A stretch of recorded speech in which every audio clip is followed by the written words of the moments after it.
Hey, good afternoon. This is Matthew with Invictus Construction Group, Victus Roofing. This is just a basic tutorial of how to fill out a contingency agreement. We do this when we are filing a claim for a homeowner, and this is an agreement that states that they're going to use us as their contractor, and then they're responsible for paying their deductible. So I'd encourage you to read over this, but we do that. We pull this out and have the customer fill this out and sign it when we are filing a claim. So after you get done with an inspection, you realize there's enough damage to file a claim.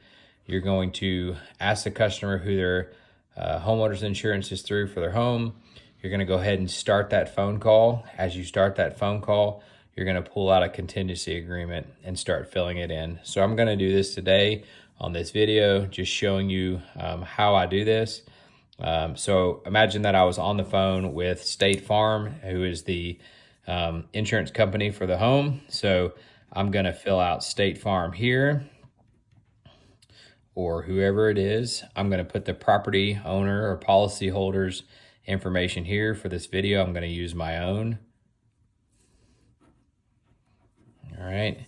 I'm going to use the address there. For this one, we're going to use 123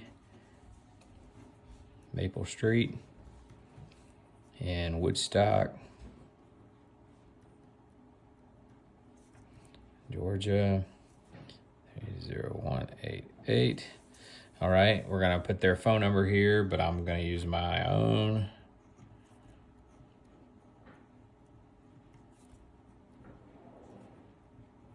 And email, 1, 2,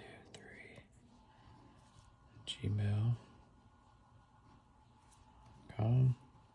So as we start getting through this information, we're still on the line filing the claim with their insurance company.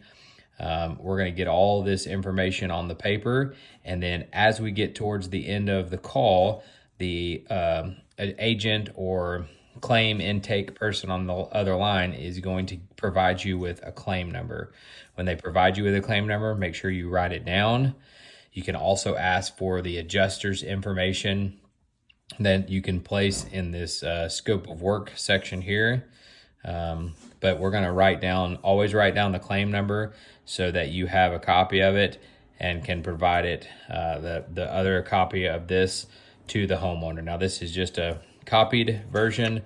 Normally these are two-sided and they can pull apart. You can provide one to the customer, but for this video, this is just a copy. So I would put my Invictus roofing email here. So Matthew at icgroofing.net.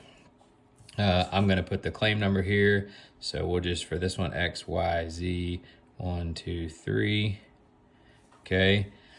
As far as date of loss, you will use date of loss as a couple of different ways. If you do not know exactly when the storm damage happened to the property, you're going to put the date that you discovered it. And above that, you're going to write DOD, okay, date of discovery. If you know when it happened, then you would obviously write that date down. Again, if you don't know when the storm damage exactly happened, you're just going to write the date that you found it. So this one, we're going to write 3/5/25. Excuse my handwriting here.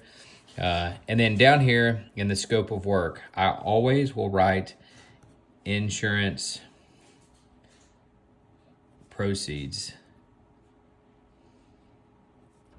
And the reason I do that is because I want the customer to remember that we're going off of the insurance scope of work, and the customer is always due their out-of-pocket is always their deductible. So if they're adamant or they're asking a bunch of questions about how to cover their deductible, sometimes I'll even write customer's out-of-pocket is their deductible unless their homeowner's policy states otherwise.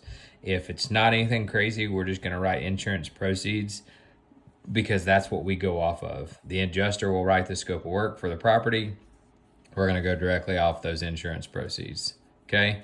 And then after you have everything filed, you've got the claim number and the date of loss, then you're going to have the customer print, sign, and date this.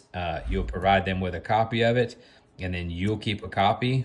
What I'll tell you is, as soon as you get back to the car, go ahead and take a photo a signed agreement. That way, just in case water gets spilt on it or something happens, you've got a digital copy as well. So just a basic tutorial of how to fill out a contingency agreement and what to do as you're filing a claim.